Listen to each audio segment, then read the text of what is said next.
আল্লাহর নবীকে জিবরিল আমিন বলে, ইয়া রাসূলুল্লাহ, ইয়া হাবিবাল্লাহ, এই যে লোকটা চোখের পানি ছাড়তেছে, দুনিয়ার সব বিষয়ের বিনিময় আছে। নামাজ পড়লে নামাজের বিনিময়ে জান্নাত আছে, রোজা রাখলে রোজার বিনিময়ে জান্নাত আছে, সত্য কথা বললে সত্য কথার বিনিময়ে নেকি আছে। দুনিয়া সব আমলের একটা বিনিময় আছে, কিন্তু চোখের পানির নির্দিষ্ট কোনো বিনিময় নাই। কেন বিনিময় নাই?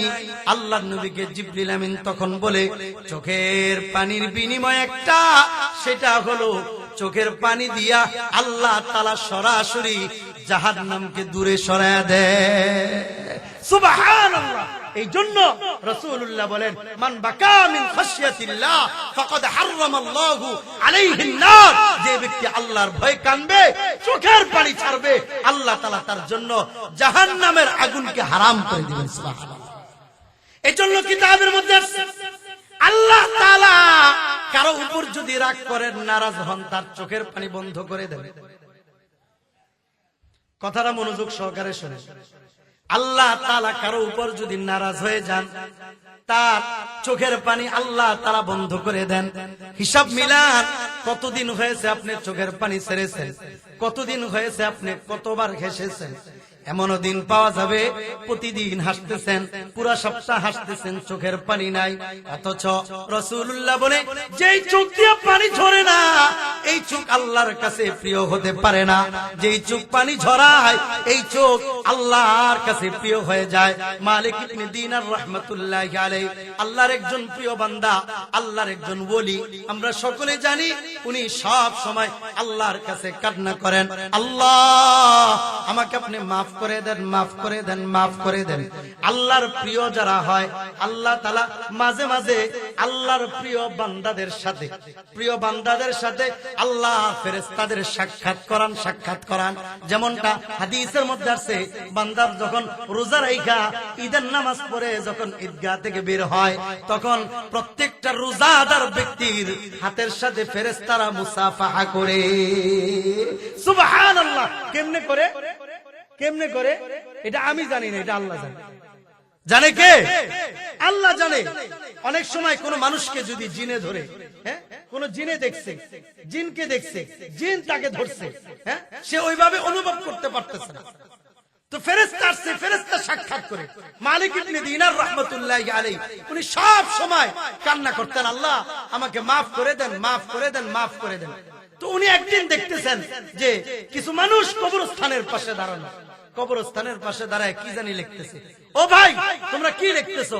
আমরা লিখতেছি এখানে কে কে কোন কবরের মানুষ ভালো, কোন কবরের মানুষ খারাপ। তো তোমরা কেমনে জানো কোন কবরের মানুষ ভালো, কোন কবরের মানুষ খারাপ? কেমনে জানো? আমরা আল্লাহর পক্ষ থেকে প্রেরিত ফেরেশতা, আমরা ফেরেশতা আসছি। আচ্ছা ভাই, আর কি আছে তোমাদের লিস্টের মধ্যে? আমার লিস্টের মধ্যে আসছে কে কে জান্নাতি আর কে কে জাহান্নামী, এই লিস্টে আছে। আচ্ছা ভাই, তাহলে লিস্টের মধ্যে জান্নাতীদের লিস্টে আমার নামটা একটু দেখো তো, পাও কিনা। না, লিস্ট খুইলা দেখলাম, লিস্টের মধ্যে আপনার কোন নাম তো দেখা যাইতেছে না। এরপর থেকে মালিক ইবনে দিনার কিতাবের মধ্যে আসছে, মালিক ইবনে দিনার রাহমাতুল্লাহি আলাইহি চোখের পানি ছাড়েন আর কাঁদেন, খানা দানা সব বন্ধ। কিছুদিন পরে স্বপ্ন যোগে আইসা কে যেন তাকে বলতেছে, মালিক এত কান্না কইরো না, এত কান্না কইরো না, আল্লাহ তোমাকে মাফ করে দিছে। সুবহানাল্লাহ। মালিক ইবনে দিনার, ওনার নামটা হইছে কেমনে? হ্যাঁ, দিনার নামটা হইলো কেমনে? মালিক ইবনে দিনার। উনি যখন নদী দিয়া যাচ্ছেন, যাওয়ার পরে টাকাটা দিতে একটু দেরি হয়ে গেছে। টাকা দিবে উনি, টাকা কোন ভুল ক্রমে অনেক সময় হয় না, আমরা বাসা থেকে বের হয়ে যাই, পকেটে টাকা না নিয়ে বের হয়ে গেছি, এমন হয় না? রিক্সায় উঠছে, গাড়িতে উঠছে, টাকা নাই, নৌকায় উঠছে, টাকা নাই, টাকা চাইছে, টাকা দিতে পারতেছে না। তখন বলতেছে, মোল্লা মৌলবী টাকা দিবার পারো না, নৌকা উঠছো কেন? লজ্জা দিচ্ছে, ওই মুহূর্তে মালিক ইবনে দিনার বলতেছে, আল্লাহ পুরা দুনিয়ার মালিক তুমি, তোমার সামনে তোমার একজন বান্দাকে সামান্য একটা পয়সার জন্য লজ্জা দিচ্ছে, তুমি কি পারো না আমি মালিককে কয়েক পয়সা দিয়ে সহযোগিতা করতে? কিতাবের মধ্যে লেখা হয় সাথে সাথে মাছ থেকে সমুদ্র থেকে মাছ মুখের মধ্যে পয়সা নিয়া এমনি দাঁড়ায় গেছে। এখানে অনেক মানুষ আছে 12 বছর উপস্থিত হয়েছেন, 12 বছরের মাহফিল থেকে কয়টা কথা নিছেন? একটা মানুষ যদি একটা কথা নেয় একটা মাহফিল থেকে, তাহলে এই একটা কথাই তার নাজাতের জরিয়া হয়ে যেতে পারে। একটা কথা, 12 বছরে আপনি 12টা কথা নেন, বছরে বছরে আপনি একটা বিষয়ের উপর নতুন করে আমল শুরু করেন, 50 বছর বাঁচলে আপনার 50টা আমলের উপর আপনার নতুন করে আমল করা শুরু হবে। 50 আমল দরকার নাই, আর একটা মানুষ তো একটা আমলের উপর নির্ভর করে জান্নাতি হয়ে যায়। সুবহানাল্লাহ, একটা আমলের উপর নির্ভর করে। এই জন্য আল্লাহ তাআলা বলে, ওয়াসারিউ ইলা মাগফিরাতিন মির রাব্বিকুম ওয়া জান্নাতিন আরদুহাস সামাওয়াতু ওয়াল আরদ উইদ্দাত লিল মুত্তাকিন। আল্লাহ তাআলা বলে, বান্দা আমি আল্লাহর পক্ষ থেকে তুমি ক্ষমা পাওয়ার জন্য প্রতিযোগিতা করো, প্রতিযোগিতা। আমি আল্লাহ তোমাকে ক্ষমা করব, এই জন্য প্রতিযোগিতা করো। এই জন্য রাসূলুল্লাহ সাল্লাল্লাহু আলাইহি ওয়াসাল্লামের অপর একটা হাদিসের মধ্যে আসছে, নবী বলেন বাদিরু বিল আমাল, নবী বলেন আমল করার প্রতিযোগিতা করো। কেন করবা? ফিতানান কাকাতিল লাইলিল মুসলিম, এমন অন্ধকার রাত্র আসার আগে তুমি প্রতিযোগিতা করো। রাত্র যখন অন্ধকার হয়ে যায়, অন্ধকারকে যেমন আলাদা করা যায় না, এখানের অন্ধকার বেশি এখানের অন্ধকার কম, এটা যেমন আলাদা করা যায় না, তাকাইলে সবগুলা অন্ধকার দেখা যায়। নবী বলেন ওই সময় আসার আগে তুমি আমলটা বেশি বেশি করে করো। যে সময় তোমার আমল না করার অভ্যাস হয়ে যাবে, আমল করবা একটা, গুনাহ করবা 10টা, এমন সময় আসার আগে বান্দা তুমি আমলের প্রতিযোগিতা করো। কারণ হলো আমি আল্লাহকে পাওয়ার জন্য যদি তুমি অল্প করো, আমি আল্লাহ তোমার জন্য বেশি করব। বান্দা তুমি যদি আমি আল্লাহকে পাওয়ার জন্য হেঁটে হেঁটে আসো, আমি আল্লাহ তোমাকে পাওয়ার জন্য দৌড়ে যাই। সুবহানাল্লাহ। হ্যাঁ, এই জন্য রাসূলুল্লাহ বলেন মাসালি কামাসালিকুম, ও উম্মত আমার এবং তোমাদের দৃষ্টান্ত হলো এমন, মাসালি ওয়া মাসালুকুম, মাসালি ওয়া মাসালুকুম কামাসালি রাজুলিন, আমার এবং তোমাদের দৃষ্টান্ত হলো এমন একজন ব্যক্তির মতো, আওকাদা নারা, যে ব্যক্তি আগুন জ্বালাইছে ওই ব্যক্তির মতো তোমার দৃষ্টান্ত। আগুন জ্বালাইয়া ওই লোকটা বসে রইছে আগুনের চতুর্পাশে বৈশা, আগুনের চতুর্পাশে কোন একটা জায়গায় বৈশা লোকটা আগুন থেকে সরাইতেছে। কি সরাইতেছে? ফাজআলাল জানাদিবু ওয়াল ফারাশ। রাসূলুল্লাহ বলেন ওই মুহূর্তে আগুনের মধ্যে পোকা মাকড় পড়তে থাকে। এই যে লাইট জ্বালাইছে, লাইটের মধ্যে কত পোকা মাকড় আইসা পড়ে, কতগুলা পোকা মাকড় আসে, হাজার হাজার পোকা মাকড় পড়ে, কিন্তু হাজার হাজার পোকা মাকড় বেঁচে কিন্তু যায় না। অনেক পোকা মাকড় মরে এরপরে নিচে পড়ে যায় কি যায় না? রাসূলুল্লাহ বলেন আমি নবী হলাম এমন ওই ব্যক্তির মতো, যে ব্যক্তি আগুন জ্বালাইছে, আগুন জ্বালাইয়া সে আগুনের পাশে বসে রইছে, আগুনের পাশে বসে রইছে এই জন্য আগুনের মধ্যে যেন পোকা মাকড় না পড়ে, পোকা মাকড় গুলা দূরে সরায়া দূরে সরায়া দূরে সরায়া দিতেছে। আল্লাহর নবী বলতেছেন আমি নবীও দুনিয়ার মধ্যে আইসা তোমাদেরকে দ্বীনের দাওয়াত দিচ্ছি, জাহান্নামের ভয় দেখাচ্ছি, তোমাদেরকে বলতেছি আগুনের মধ্যে তোমরা পইরো না, আগুনের দিকে ধাবিত হয় না। ওয়া আনা আখিদুম, আমি নবী তোমাদেরকে ধরে ধরে ধরে ধরে জাহান্নাম থেকে তোমাদেরকে দূরে সরানোর চেষ্টা করতেছি। আমি নবী হায়াতে থাকতেও চেষ্টা করছি, আমি নবী কবরে থাইকাও তোমাদের জন্য দোয়া করতেছি, হাসরের ময়দানেও আমি নবী তোমাদেরকে ভুলবো না। এই জন্য মাঝে মাঝে আশ্চর্য লাগে 1450 বছর আগে কোন একজন ব্যক্তি আমার আপনার মতো গুনাহগার একজন উম্মতের জন্য চোখের পানি ছাড়তো। দুই দিন নয়, 1450 বছর আগে কোন একজন ব্যক্তি মদিনার মরুভূমিতে, মক্কার মরুভূমিতে আমি আপনার গুনাহগারের জন্য কান্না করত, অথচ আমার জন্য আমার বন্ধু কান্দে না, আমার বিবি কান্দে না। কয়দিন কান্দে?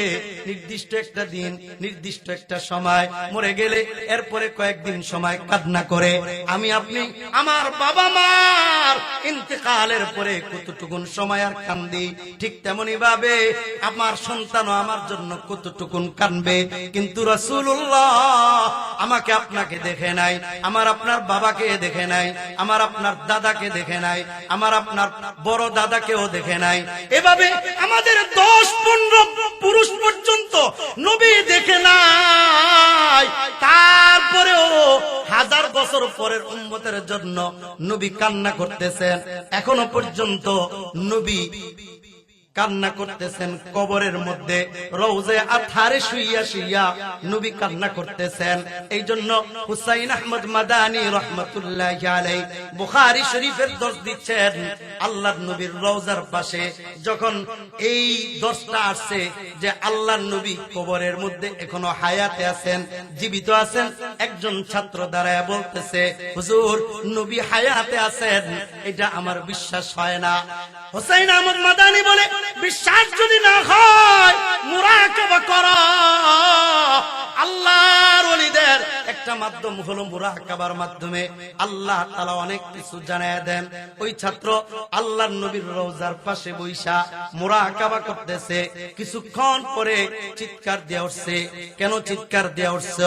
তখন বলতেছে, হুজুর আমি দেখলাম রাসূলুল্লাহ আজও পর্যন্ত কবরের মধ্যে আমার আপনার জন্য আল্লাহুম্মা গফিরলি উম্মতি, আল্লাহ আমার উম্মতকে মাফ করে দেন, আল্লাহ আমার উম্মতকে মাফ করে দেন। এই বলে আল্লাহর নবী এখনো পর্যন্ত কবরের মধ্যে কান্না করতেছে। ও দুনিয়ার উম্মত, ওই নবীকে কেমনে ভুলে যাও? ওই নবীর কথা কেমনে মনে থাকে না? অথচ রাসূলুল্লাহ ইন্তেকালের সময় বিবির কথাও মনে রাখেন নাই। রাসূলুল্লাহ ইন্তেকালের সময় কলিজার টুকরা ফাতেমার কথাও মনে রাখেন নাই। রাসূলুল্লাহ ইন্তেকালের সময় হাসান হুসাইনের কথাও মনে রাখেন নাই। আজরাইল আসছে, মালাকুল মউত আসছে, রাসূলুল্লাহকে সালাম দেয়। সালাম দেওয়ার পরে আল্লাহর নবী বললেন, মান আনতা, তুমি কে? অপর প্রান্ত থেকে খবর আসছে যে আমি জিবরিল আমিন, আমি মালাকুল মউত আসছি। আল্লাহর নবী তখন বলতেছেন, আসো তুমি ঘরে আসো। কেন আসছো? আমি আসছি আপনাকে নিয়ে যাওয়ার জন্য। আচ্ছা আমি যদি যাই, আল্লাহ তাআলা এই মুহূর্তে মানসাকে আল্লাহ তাআলা কি চাচ্ছেন? আমি গেলে আল্লাহ তাআলা পছন্দ করবেন না, থাকলে পছন্দ করবেন। মালাকুল মউত বলে, এটা আপনার ইচ্ছা, ইখতিয়ার। আপনি যদি থাকতে চান তাও সুযোগ আছে, আপনি যদি চলে যেতে চান তাও সুযোগ আছে। পাশাপাশি জিবরিল আমিন আছে, আল্লাহর নবীর সাথে বন্ধুত্বের সম্পর্ক। জিবরিলকে বলে, ও জিবরিল তুমি তো আল্লাহর আশেপাশে থাকো, বলো না আমি চলে গেলে আল্লাহ তাআলা খুশি হবেন, না থাকলে খুশি হবেন, একটু বলো।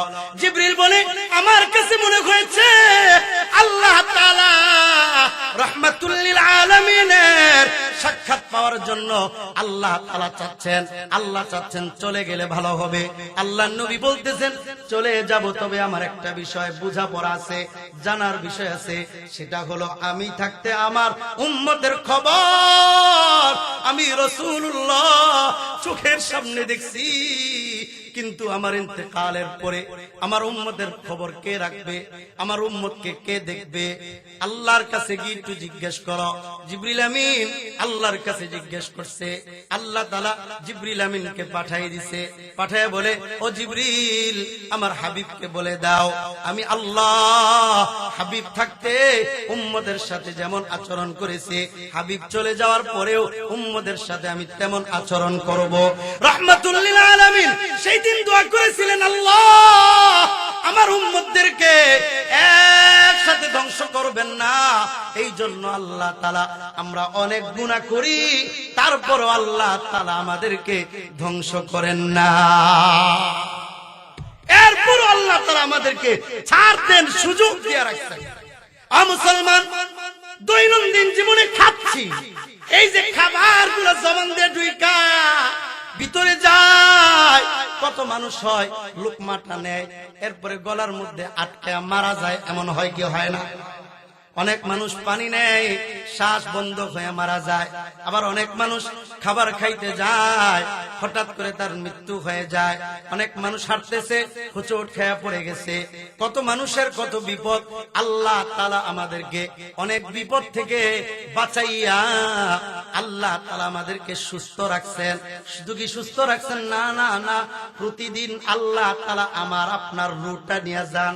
এই যে আমরা বসে আছি, আল্লাহ তাআলা আমরা যখন ঘুমায় যাই, আমার রূহটা আমার কাছে থাকে না। কোরআন প্রমাণ করে, আমি যখন ঘুমায় যাই আমার রূহটা আল্লাহর কাছে চইলা যায়। এই জন্য বলে একটা মানুষ মরা আর ঘুম সমান, বলে কি বলে না? একটা মানুষ মরা আর ঘুম সমান, ঘুম আর মরা সমান।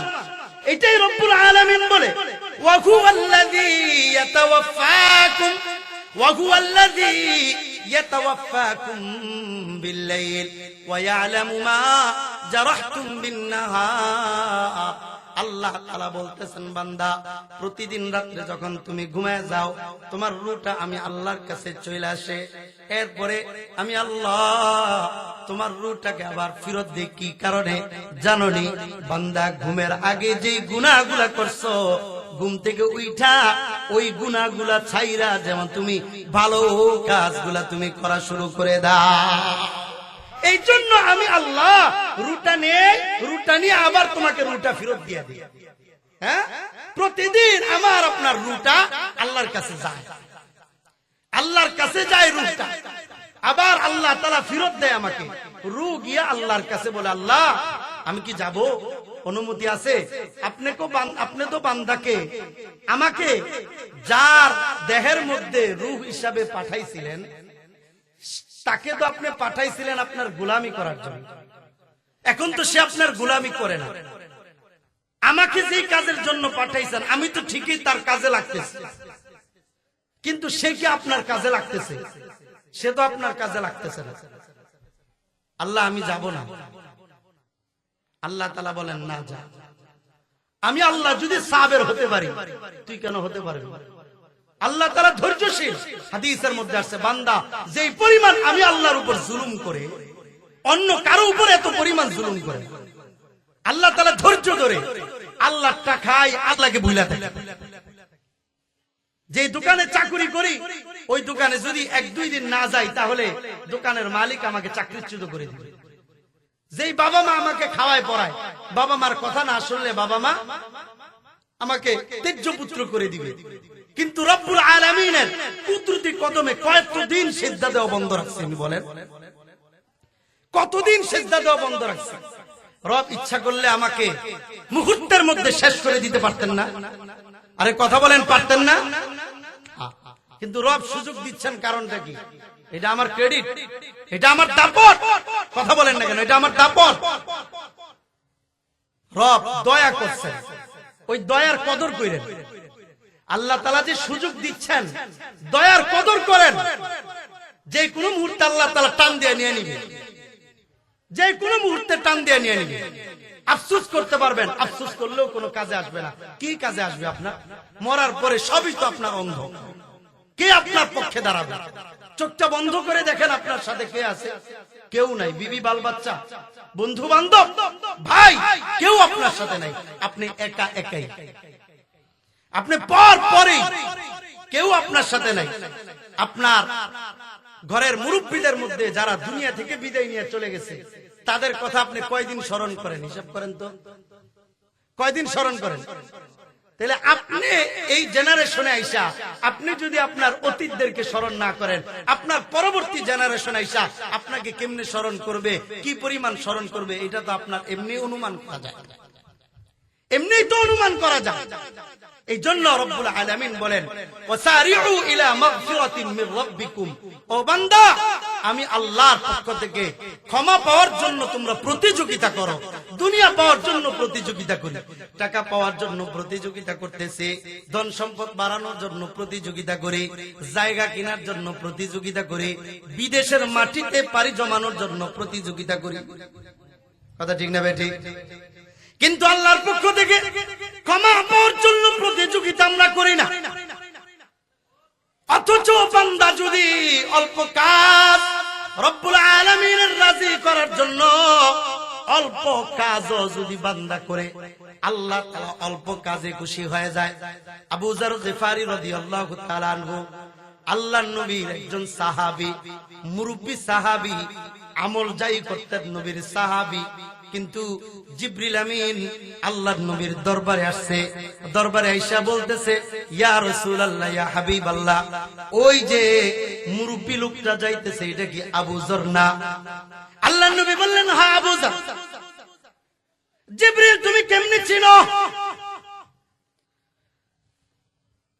আল্লাহর নবীর প্রশ্নের জবাবে জিবরিল আমিন বলে, কেন চিনব না?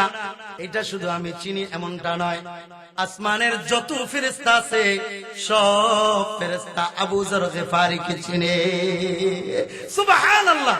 কি জন্য চিনে? কারণটা কি?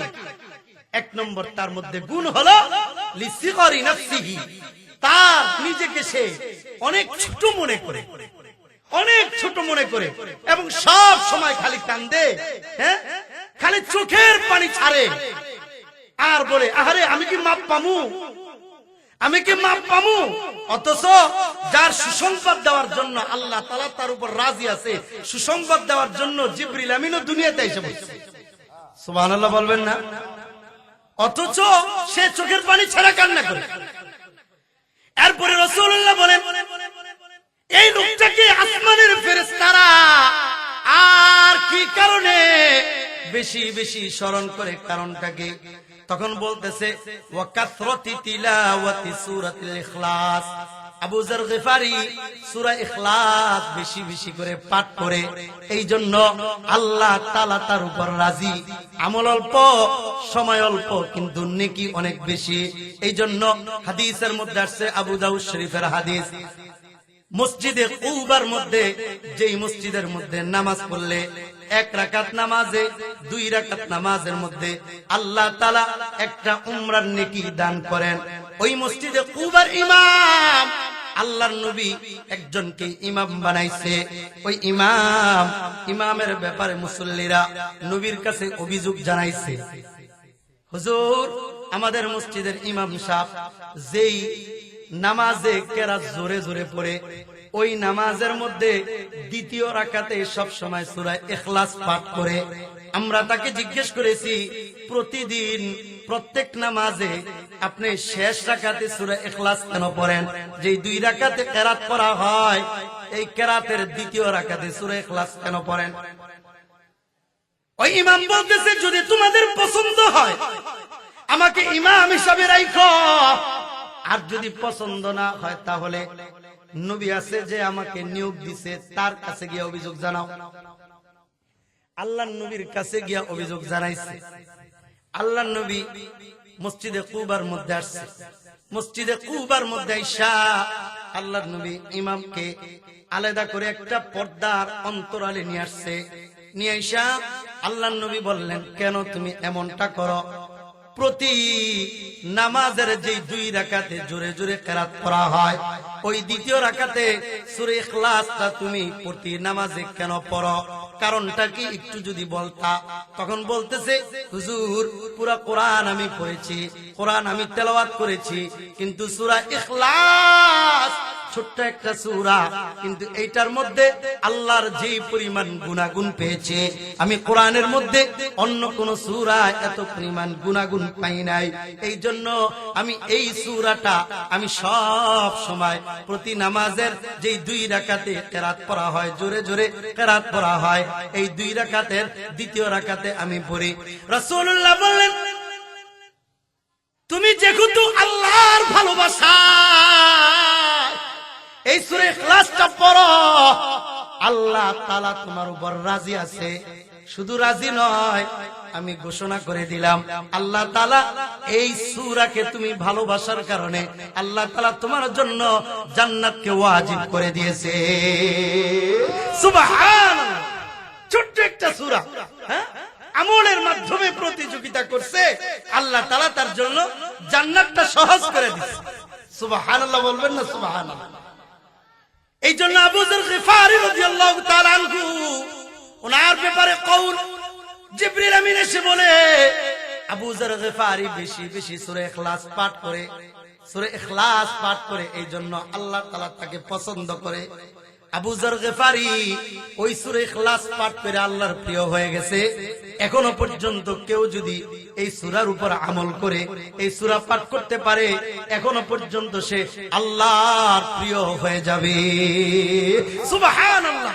প্রত্যেকটা ছোট ছোট কাজ আমি বুঝাতে চাচ্ছি, আল্লাহর প্রিয় হওয়ার জন্য আপনি সারা রাত তাহাজ্জুদ করতে হয় না, আল্লাহর প্রিয় হওয়ার জন্য সারা রাত সারা দিন নফল পড়তে হয় না, আল্লাহর প্রিয় হওয়ার জন্য সারা দিন জিকির করতে হয় না। অল্প অল্প কাজ আমার আপনার জীবনকে আল্লাহর অনেক কাছে নিয়ে যাবে এবং আমাকে আপনাকে আল্লাহর অনেক প্রিয় বানিয়ে দিবে। এই জন্য রব্বুল আলামিন বলেন, ওয়াসারিউ ইলা মাগফিরাতিন মির রাব্বিকুম। আমি আল্লাহর পক্ষ থেকে ক্ষমা পাওয়ার জন্য তুমি একটু প্রতিযোগিতা করো না, একটু প্রতিযোগিতা করো। আল্লাহ তাআলা অল্পতেই তোমাকে আল্লাহ তাআলা তোমার আল্লাহর অনেক প্রিয় বানাইয়া জান্নাতের মেহমান বানাই দিবে। সুবহানাল্লাহ। হ্যাঁ, আজ না কাল, কাল না পরশু, এই অলসতার মধ্যে না থাইকা, হ্যাঁ, এখনই সময় আছে, এখনই সুযোগ আছে যে দ্বীনের পথে আসা, কোরআনের পথে আসা, এই মাহফিল থেকে একটা বিষয় নেওয়া, হ্যাঁ, একটা চিন্তা, একটা মেসেজ নিজের মেমোরির মধ্যে ফিট করা। আহারে, আমার যদি আজকে মৃত্যু হয়ে যায় আমার কি হালত হবে?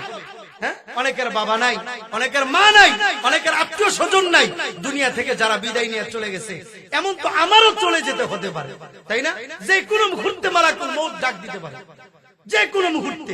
এই যে আজকে এক দুইজনের মৃত্যুর ঘটনা শুনলাম, এই গত কয়েকদিনের মধ্যে পরিচিত কত মানুষ দেখলাম, এই এক সপ্তাহের মধ্যে কয়েকটা পরিচিত মানুষ দুনিয়া থেকে বিদায় নিয়ে চলে গেছে।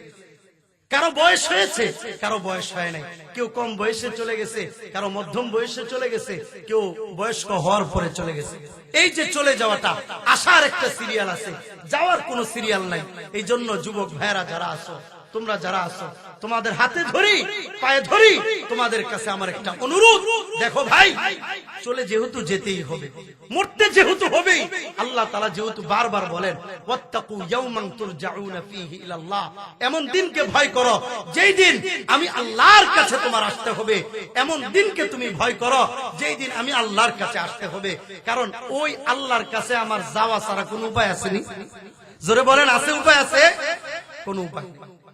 আমি যদি এভাবে চলতে থাকি, আল্লাহ তাআলা যদি আমার জীবনের চলার পথটা মুহূর্তের মধ্যে বন্ধ করে দেন, শ্বাস নিঃশ্বাসটা যদি মুহূর্তের মধ্যে বন্ধ করে দেন, আল্লাহ তাআলা তো আমাকে আল্লাহর গোলামি করার জন্যই তো দিয়েছেন, গোলামি করার জন্যই তো পাঠিয়েছেন।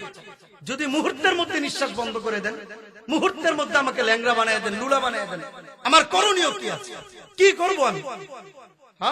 অথচ জান্নাতের সুসংবাদ পাইছে এমন ব্যক্তিরাও সব সময় কান্না করতেন, হ্যাঁ, আখিরাতের ভয়ে, কবরের ভয়ে, হ্যাঁ, জাহান্নামের ভয়ে কান্না করতেন। আবু বকর রাদিয়াল্লাহু তাআলা আনহু কেমন সাহাবী, হ্যাঁ, সবাই আবু বকর রাদিয়াল্লাহু তাআলা আনহু ঘটনা জানি, আমি ঘটনা বলতে চাচ্ছি না, খালি কয়েকটা কথা। আবু বকর তো হলো ওই ব্যক্তি যে রাসূলুল্লাহর সাথে হিজরত করে গেছেন। আবু বকর তো এই ব্যক্তি যে রাসূলুল্লাহর সাথে গারে সাউরের মধ্যে, সূরের মধ্যে ছিলেন। রাসূলুল্লাহ তো এই ব্যক্তি যার চোখের পানি রাসূলুল্লাহর সাথে জান্নাতে চলে গেছে। সুবহানাল্লাহ। হ্যাঁ, এই আবু বকর রাদিয়াল্লাহু তাআলা আনহু কি বলে জানেন?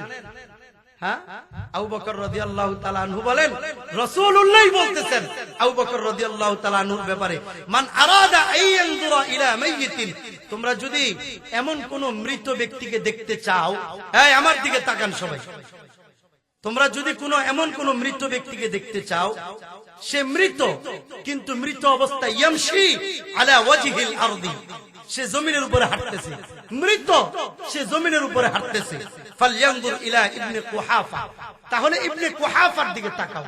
ইবনে কুহাফা মানে কুহাফার পুত্র আবু বকর রাদিয়াল্লাহু তাআলা আনহুর দিকে তাকাও। আবু বকর রাদিয়াল্লাহু তাআলা আনহু সব সময় বলতেন, আহারে আমি যদি মানুষ না হইয়া ঘাস হইতাম তাহলে পশু পাখি আমাকে খেয়ে ফেলতো। আমি যদি মানুষ না হইয়া গাছ হইতাম তাহলে মানুষ আমাকে লাকড়ি বানায় আগুনে পুরাই দিত। আমি যদি গাছ হইতাম তাহলে মানুষ পাইরা আগুনে পুরাই দিত। আমি যদি অন্য কিছু হইতাম, হ্যাঁ জমিন হইতাম, মাটি হইতাম, মানুষে আমার পাড়ায় শেষ করে দিত। কিন্তু আমি তো হইছি মানুষ, আমি তো আশরাফুল মাখলুকাত। আল্লাহর সামনে গিয়া কিভাবে দাঁড়াবো, কিভাবে আল্লাহর কাছে আমি জবাব দিব, কি জবাব দিব? চোখের পানি ছাড়তেন, রাত্রেবেলা গভীর রাত্রিতে চোখের পানি ছাড়তেন, কান্না করতেন। আবু বকর একদিক দিয়ে কান্দে, ওমর একদিক দিয়ে কান্দে। শুধু কি কান্দে, ওমর ইবনুল খাত্তাব রাদিয়াল্লাহু তাআলা আনহু ইন্তেকালের আগ মুহূর্তে যখন মারা যাবে, ওই মুহূর্তেও ওমর ইবনুল খাত্তাব যখন ফজরের সালাতে দাঁড়িয়েছেন, ওই মুহূর্তে আবু লুলু ইহুদি সে আয়েশা ওমর রাদিয়াল্লাহু তাআলা আনহুর পিছন দিক দিয়া খঞ্জর দ্বারা আঘাত করছে। ওমর রাদিয়াল্লাহু তাআলা আনহুর নারী বুড়ি বের হয়ে গেছে। এখনকার মতো তো তখনকার সময় সার্জারি বিভাগ ছিল না, ইমার্জেন্সি ছিল না যে দৌড়াইয়া হসপিটালে নিয়ে যাবে, বাস ট্রিটমেন্ট করবে, সেলাই দিবে, ভালো হয়ে যাবে। চিকিৎসা নিতে নিতে ঔষধ দেয়, খায় তো বের হয়ে চলে যায়, খায় বের হয়ে চলে যায়। বুঝতে পারছে ওমর ইবনুল খাত্তাবের মৃত্যু হয়ে যাবে। ওমর ওই মুহূর্তে, মৃত্যুর আগ মুহূর্তে, যে ওমরের ব্যাপারে নবী বলেন, আমি নবীর পরে যদি কেউ নবী হইতো ওমর হইতো, যে নবীর, যে ওমরের ব্যাপারে নবী বলতেছেন শয়তানকে দুনিয়ার মধ্যে সবচেয়ে বেশি ভয় পায় ওমরকে। ওমর যে রাস্তা দিয়া যায়, শয়তান সে রাস্তা দিয়া যায় না।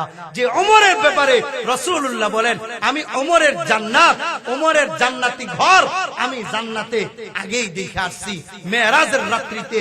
এই ওমর, যে ওমরকে আল্লাহ তাআলা নবীর মাধ্যমে বলেন ওমর হলে এমন, ওমরের মেজাজ ওহী, ওমরের মেজাজ অনুযায়ী আল্লাহ তাআলা ওহী নাযিল করতেন।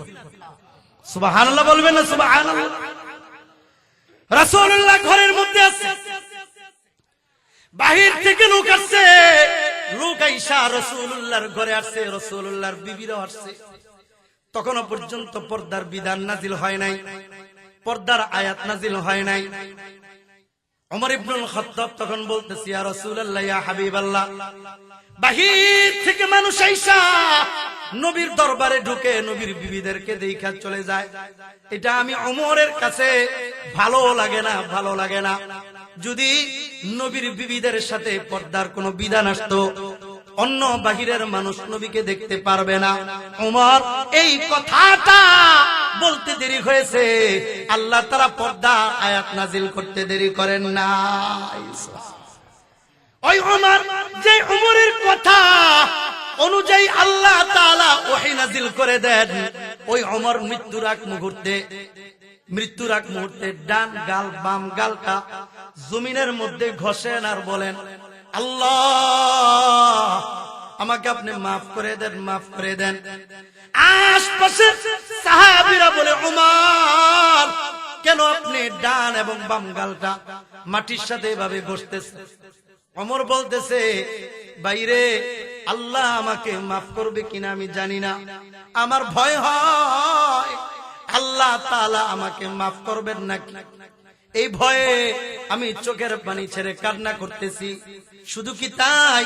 না না না, রাসূলুল্লাহ মসজিদে নববীর মধ্যে বসা, পাশে একজন লোক চোখের পানি ছেড়ে কান্না করতেছে, আল্লাহর কাছে বলতেছে, আল্লাহ আমাকে মাফ করে দেন, মাফ করে দেন। জিবরিল আমিন আসছে, জিবরিল আমিন আয়েশা বলতেছে, ইয়া রাসূলুল্লাহ, ইয়া হাবিবাল্লাহ, লোকটা কেন কান্না করে? আল্লাহর নবী বলেন, জাহান্নামের ভয়ে কান্না করে, চোখের পানি ছাড়তেছে। রাসূলুল্লাহ সাল্লাল্লাহু আলাইহি ওয়াসাল্লামকে জিবরিল আমিন তখন বলতেছে, ইয়া রাসূলুল্লাহ, ইয়া হাবিবাল্লাহ, চমৎকার একটা কথা শুনেন। আপনাদের কাছেও বলতেছি চমৎকার কথা, মনোযোগ দিয়ে কথাটা শুনেন। আল্লাহর নবীকে জিবরিল আমিন বলে, ইয়া রাসূলুল্লাহ, ইয়া হাবিবাল্লাহ, এই যে লোকটা চোখের পানি ছাড়তেছে, দুনিয়ার সব বিষয়ের বিনিময় আছে। নামাজ পড়লে নামাজের বিনিময়ে জান্নাত আছে, রোজা রাখলে রোজার বিনিময়ে জান্নাত আছে, সত্য কথা বললে সত্য কথার বিনিময়ে নেকি আছে। দুনিয়া সব আমলের একটা বিনিময় আছে। কিন্তু চোখের পানির নির্দিষ্ট কোনো বিনিময় নাই। কেন বিনিময় নাই? আল্লাহর নবীকে জিবরিল আমিন তখন বলে, চোখের পানির বিনিময় একটা, সেটা হলো চোখের পানি দিয়া আল্লাহ তাআলা সরাসরি জাহান্নামকে দূরে সরায়া দেয়। সুবহানাল্লাহ। এই জন্য রাসূলুল্লাহ বলেন, মান বাকা মিন খাশিয়াতিল্লাহ ফাকাদ হারামাল্লাহু আলাইহিন নার। যে ব্যক্তি আল্লাহর ভয় কাঁদবে, চোখের পানি ছাড়বে, আল্লাহ তাআলা তার জন্য জাহান্নামের আগুনকে হারাম করে দিবেন। সুবহানাল্লাহ। এই জন্য কিতাবের মধ্যে আল্লাহ তাআলা কারো উপর যদি রাগ করেন, নারাজ হন, তার চোখের পানি বন্ধ করে দেন। কথাটা মনোযোগ সহকারে শুনেন। আল্লাহ তাআলা কারো উপর যদি নারাজ হয়ে যান, তার চোখের পানি আল্লাহ তাআলা বন্ধ করে দেন। হিসাব মিলান, কতদিন হয়েছে আপনি চোখের পানি ছেড়েছেন, কতদিন হয়েছে আপনি কতবার হেসেছেন। এমনও দিন পাওয়া যাবে প্রতিদিন হাসতেছেন, পুরা সপ্তাহ হাসতেছেন, চোখের পানি নাই। অথচ রাসূলুল্লাহ বলে, যেই চোখ দিয়ে পানি ঝরে না, এই চোখ আল্লাহর কাছে প্রিয় হতে পারে না। যেই চোখ পানি ঝরায়, এই চোখ আল্লাহর কাছে প্রিয় হয়ে যায়। মালিক ইবনে দিনার রাহমাতুল্লাহি আলাইহি আল্লাহর একজন প্রিয় বান্দা, আল্লাহর একজন ওলি। আমরা সকলে জানি উনি সব সময় আল্লাহর কাছে কান্না করেন, আল্লাহ আমাকে আপনি মাফ করে দেন, মাফ করে দেন, মাফ করে দেন। আল্লাহর প্রিয় যারা হয়, আল্লাহ তাআলা মাঝে মাঝে আল্লাহর প্রিয় বান্দাদের সাথে আল্লাহ ফেরেশতাদের সাক্ষাৎ করান। যেমনটা হাদিসের মধ্যে আছে, বান্দার যখন রোজা রাখা ঈদের নামাজ পড়ে যখন ঈদগাহ থেকে বের হয়, তখন প্রত্যেকটা রোজাদার ব্যক্তির হাতের সাথে ফেরেশতারা মুসাফাহা করে। সুবহানাল্লাহ। কেমনে করে? কেমনে করে এটা আমি জানি না, এটা আল্লাহ জানে। জানে কে? আল্লাহ জানে। অনেক সময় কোন মানুষকে যদি জিনে ধরে, কোন জিনে দেখছে, জিনকে দেখছে, জিন তাকে ধরছে, সে ওইভাবে অনুভব করতে পারতেছে না, তো ফেরেশতা আসছে, ফেরেশতা সাক্ষাৎ করে। মালিক ইবনে দিনার রাহমাতুল্লাহি আলাইহি উনি সব সময় কান্না করতেন, আল্লাহ আমাকে মাফ করে দেন, মাফ করে দেন, মাফ করে দেন। তো উনি একদিন দেখতেছেন যে কিছু মানুষ কবরস্থানের পাশে দাঁড়ানো, কবরস্থানের পাশে দাঁড়ায় কি জানি লিখতেছে। ও ভাই, তোমরা কি লিখতেছো? আমরা লিখতেছি এখানে কে কে কোন কবরের মানুষ ভালো, কোন কবরের মানুষ খারাপ।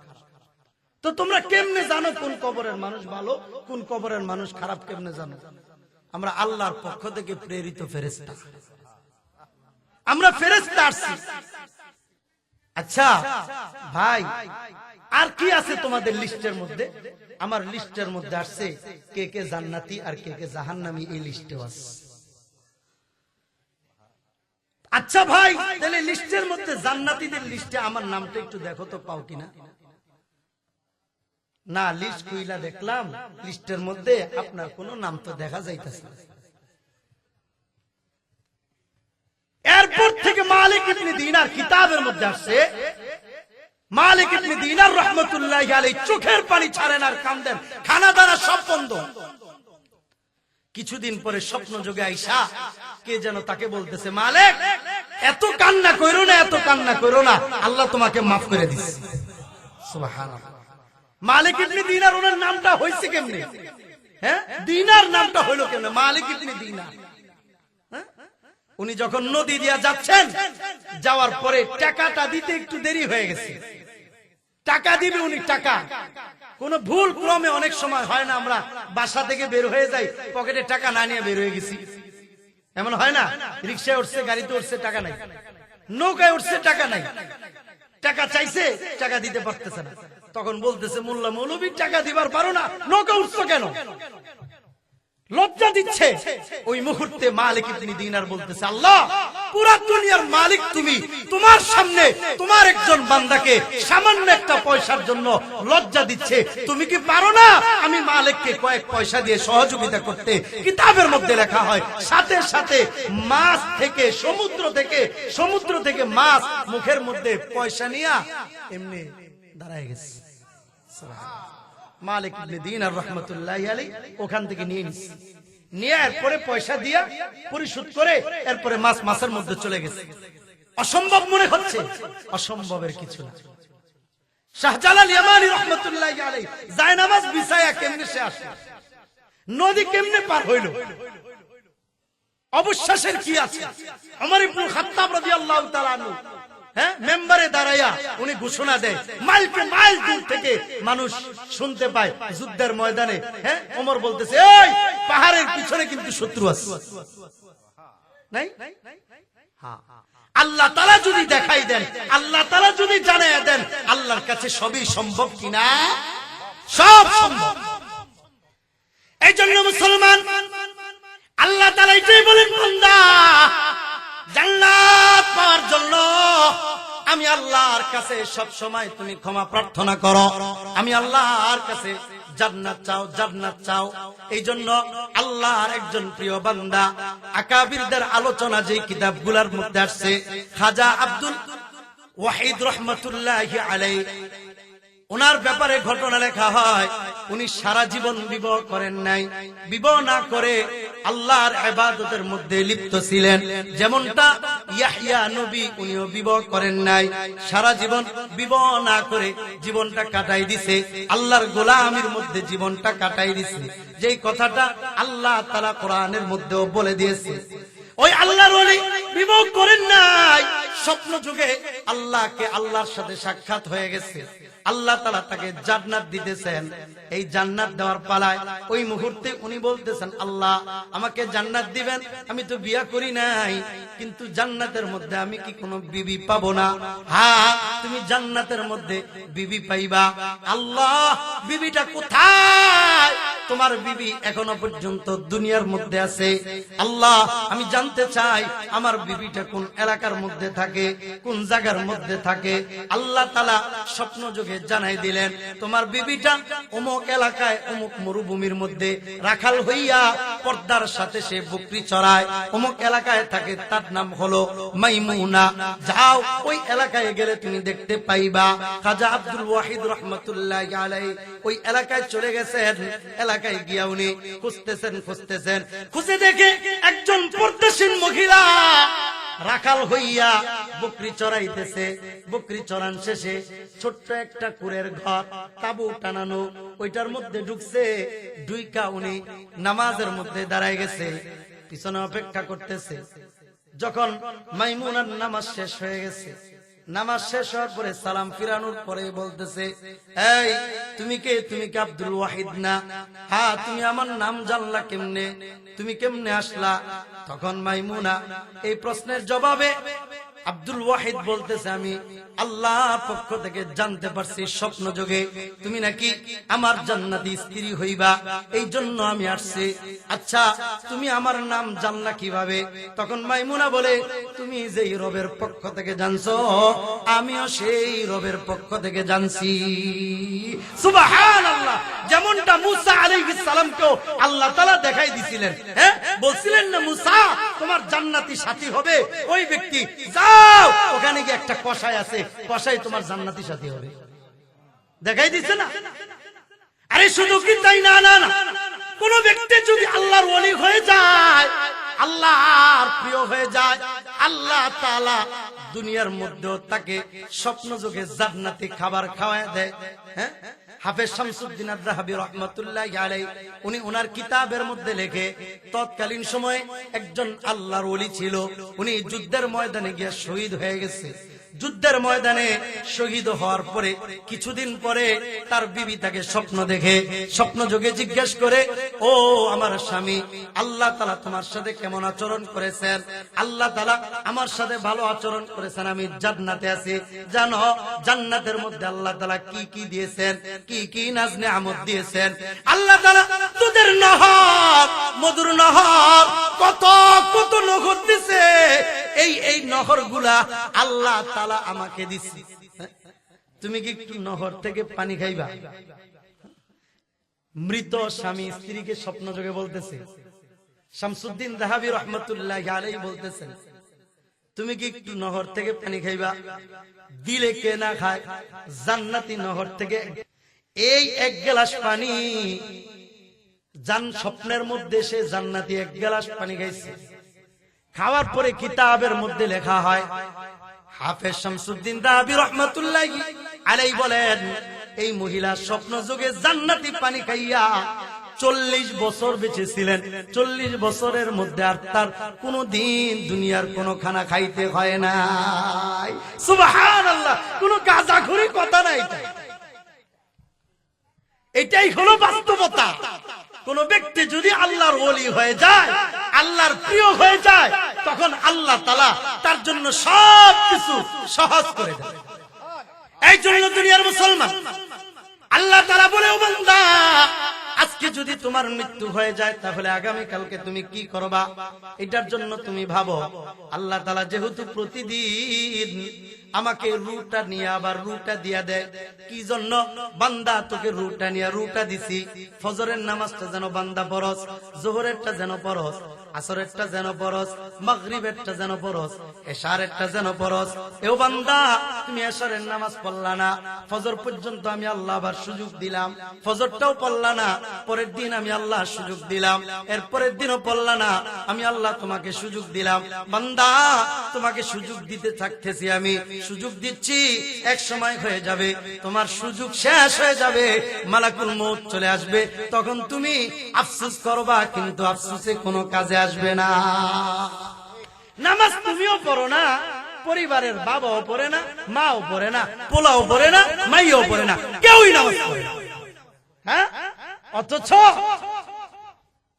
আল্লাহর নবীর একজন সাহাবী ওয়াসিলা ইবনুল আসকা রাদিয়াল্লাহু তাআলা আনহু নবীর হাতে হাত রেখে তো মুসলমান হয়েছে। মুসলমান হইয়া ইসলামের দ্বীনের দাওয়াত দেওয়ার জন্য মদিনা থেকে আল্লাহর নবীর কাছ থেকে ছুটি নিয়ে চলে আসছে। ইয়া রাসূলুল্লাহ, আমরা দ্বীনের দাওয়াত দিতে যাই। যাও, যেখানে থাকো সেখানেই দ্বীনের দাওয়াত দিও। দ্বীনের দাওয়াত দিচ্ছি। দ্বীনের দাওয়াত দেওয়ার জন্য কথাটা মনোযোগ সহকারে শুনবো।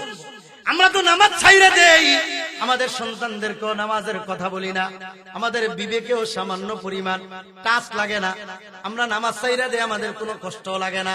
সন্তান বিদেশ থেকে ফোন দেয়, ফোনটা ধইরা বলি, বাবা খানা খাইছনি, ডিউটিটা ঠিক মতো করছনি, আকামাটা হইছেনি, ভালো আছনি। কিন্তু কোনো বাবা, কোনো মা একবারের জন্য জিজ্ঞাসা করে না, বাবারে তুমি নামাজটা পড়ছনি? কথা ঠিক না? নামাজটা পড়ছনি এটা জিজ্ঞেস করে। অথচ ওয়াসিলা ইবনুল আসকা রাদিয়াল্লাহু তাআলা আনহু বাপ এবং ছেলে আল্লাহর নবীর কাছ থেকে দ্বীনের দাওয়াত দেওয়ার জন্য মিশরে চলে আসছে। দ্বীনের দাওয়াত দিতে গেছে। ওই মুহূর্তে রোম সম্রাট তৎকালীন সময় খ্রিস্টান ছিল। তারা ওয়াসিলা ইবনুল আসকা রাদিয়াল্লাহু তাআলা আনহুর ছেলেকে পাকড়াও করে নিয়ে গেছে, ইতালির রাজধানী রোমের মধ্যে নিয়ে গেছে। ওখানে নিয়ে খ্রিস্টানদের একটা কারাগার আছে, ওই কারাগারের মধ্যে সন্তানকে আটকায় রাখছে। কিন্তু বাবা ওয়াসিলা ইবনুল আসকা রাদিয়াল্লাহু তাআলা আনহু উনি চিন্তা করলেন, আমার সন্তান খ্রিস্টানদের কারাগারের মধ্যে আছে, আমি বাবা হিসাবে আমার দায়িত্ব হলো সন্তানকে নামাজের কথা বলা, নামাজের দাওয়াত দেওয়া। কিন্তু আমার সন্তান তো শত শত মাইল দূরে কারাগারের মধ্যে আছে, নামাজের কথা কেমনে দেখবো? এখনো যদি গুগলের মধ্যে সার্চ করে দেখেন, আপনি মিশর থেকে নিয়ে ইটালি পর্যন্ত আপনার দূরত্ব হলো 5600 কিলোমিটার। এই 5600 কিলোমিটার দূরে সন্তান খ্রিস্টানদের একটা কারাগারের মধ্যে অবস্থান করতেছে। বাবার মনের মধ্যে ব্যথা, আমার সন্তান এত দূরে কারাগারের মধ্যে অবস্থান করতেছে, সন্তানকে নামাজের কেমনে দাওয়াত দিমু?